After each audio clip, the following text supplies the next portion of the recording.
বিকেলের আলো ফিকে হতে না হতেই শুরু হলো বধূ বিদায়। মায়ের কাঁধে মুখ রেখে কেঁদে ফেলেছিলাম আমি। চোখের জলে ঝাপসা হয়ে গিয়েছিল চারপাশ।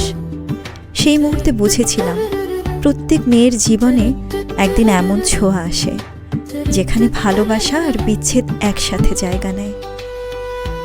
বরের বাড়িতে পৌঁছানোর পরে ফুল ছিটিয়ে আমাকে বরণ করা হলো। শাশুড়ির মায়াভরা আশীর্বাদে আমি প্রণামে মাথা নত করলাম।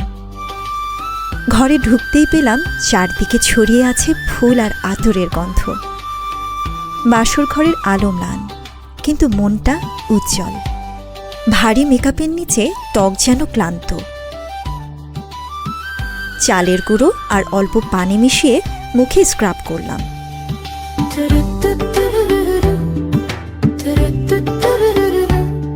তারপর স্যান্ডালিনা রোজ সাবান দিয়ে ধুয়ে নিলাম।